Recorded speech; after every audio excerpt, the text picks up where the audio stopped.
Hey guys, what's up? You're joining PHILGOTTHESKIL here, and today is just a quick guide or tutorial, I suppose you could call it, into best graphic settings for DayZ. I know the game's been out for a while, but you know there's that many options to cover. They're constantly bringing out new ones with each update, and I've experimented with them all, and I've tried tons of various options, and I thought I'd give you the best ones that work for me. I've got a fairly powerful PC, the game does run smooth for me. I'll explain why it may be lagging for you and common faults and problems with the game. So basically you kind of want these two to match for you to get the best actual graphic looks. If these two don't match, then set them to match and it'll look miles better. These don't really matter, to be honest. It's just kind of brightness and gamma, but as long as these match, that's okay. Quality preference literally doesn't make a difference in the slightest. All it does is when you change them is it just adjusts these. If I move this up and down, then that'll go up and down basically. It's in the advanced section that's kind of where all the magic happens with this game. This fucking stupid writing's doing my head in. Basically the settings I have is I just have texture detail on high. I prefer it on high rather than normal because everything does look a lot better on high, but the impact on frames a second is only like minimal. I'm talking like maybe 2 or 3 frames a second, but you know it's quite a texture sort of like intensive game, and if your textures look shit then the game's going to look shit. So I set that to high. I can have it on very high, but my system does start to kind of lag around a bit. Video memory, I choose to have it on default. Basically you have these settings here, and when the game came out a couple of years ago, graphics cards weren't particularly powerful, so if you set it to very high then you're limiting your graphics card to, I think it's 512 megabytes. If you've got a 1 gig, a 2 gig graphics card, if you've got a dual graphics card, then you're potentially not using the full power of your graphics card. If you set it to default, then the system recognises what card you've got inserted and it chooses it for you. I choose this filtering option to have on normal. I did have it disabled for a while, but again I have it on normal. It only decreases your frames a second by maybe 1 or 2 frames a second. It smooths out all the straight edges and lines, makes it look a lot better. And like I said, the frames a second hit is minor.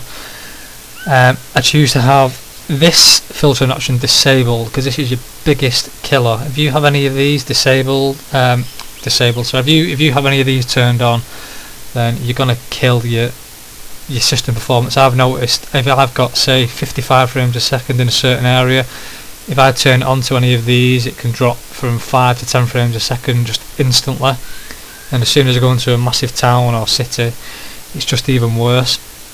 ATOC again is, well, it's basically kind of explaining what it does. It smooths out all these for you, makes it look a lot smoother and nicer. But again, it is quite intensive on frames per second. I mean, this game's not going to look amazing if you have all these set to high and you have it on max graphics. It's not going to look super awesome and amazing because it's a fairly old game. So I just have all this disabled. I have terrain and objects on normal. Again, I'm not really bothered about the terrain. I know there's tons of terrain around, but all this does is basically just change the way grass looks slightly. Adds a bit more detail to it and it pops up a little bit quicker. The same with the objects, so if you're looking at say a car from distance, then it's going to look a lot more detailed from distance. I'm not particularly bothered about stuff like that. Shadow details are a massive one. If you set this to normal, everything looks blocky. Like this shadow here, this tree that I'm stood around, will just like it basically look like a big square block. Having it on high makes it look really nice. Doesn't impact frames a second that much, but it is definitely worth it. Hdr Quality, I have no idea if this even works, but I've just set mine to high, kind of in the middle. And PPA, again, this is a massive frames per second killer. Just have this disabled, to be honest. I can maybe have one of these on here, maybe the top 6, but if you turn the bottom 4 on, then you're going to really notice it. What else have we got here? Post-process effects. Basically disable it, because if you have it turned on in the slightest, it's going to make the game look really blurry and fuzzy. It's usually set turned on just as default by the game, but it looks like shit. Disable it, it just looks a lot better. You'll notice you're kind of not squinting as much as you play the game. Vsync, either disable it or turn it on. It's entirely up to you. If you disable it, you're going to get higher frames a second, but you're going to get a bit of screen tearing. It's not a massive problem.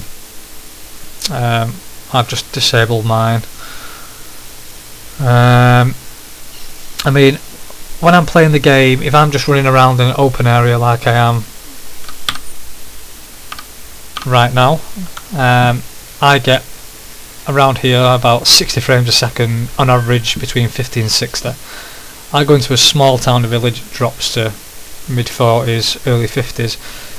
If I go into a big city like Cherno, it'll drop to around about 30 frames a second, and the odd time it can drop to around about 20. Even if I just turn and face Cherno from a distance, it will literally drop from 30, and then when I turn away from Cherno, I've not even entered it, it basically raises back up to 60.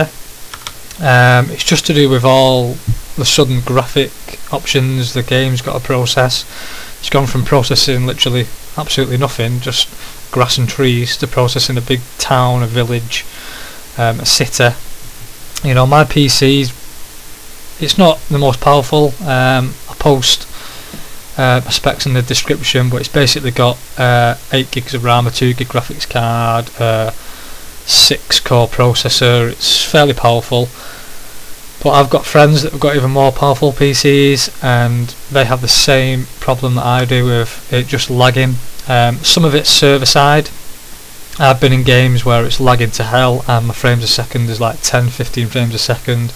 They're all exactly the same as me. We joined another server, bam, that same area has gone up from 10 to 15 to 35 to 40 frames a second. So some of it is server side.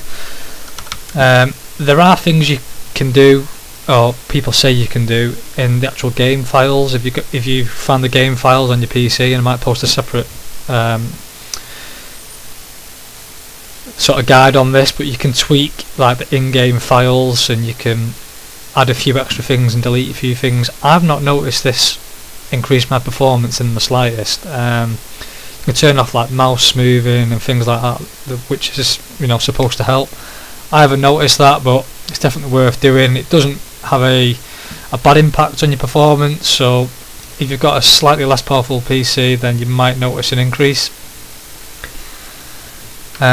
I mean, this game, despite it being an old game, it is really kind of graphics card and processor kind of intensive, you know, regardless of how great your PC is. It's not going to run amazing. It's the way the game was coded and wrote and the game was made. It's not going to run amazing.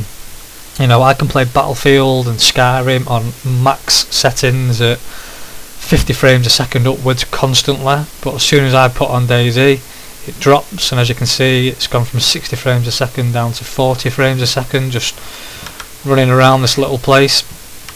I mean, don't be too disheartened if you're not getting amazing frames a second, because this game can run really well on as low as 15 frames a second. I can't notice a difference in frames a second unless it drops to around about 15. If I don't have fraps running, then I'll literally have no idea what my frames a second is. I don't know it's dropped because it's not lagging around, you know, so don't be too concerned if you're not getting the frames per second you need. I mean, there's not an awful lot you can do other than just choose the settings that I've shown you here. You know, and they are the best settings. Don't let anyone else tell you any different. You know, you can tweak the terrain, objects and texture detail the way you want it, but everything else, just put it on what I've got it on. Yeah, the game might not look as pretty as you want, but to be honest, this game's not about style and it looking really good. I don't know why I'm jumping off here, but I'm gonna. Oh, epic fail. If you've got any comments, any questions, then hit me up and I'll reply to you as soon as possible. Alright, cheers guys, and hope this helps.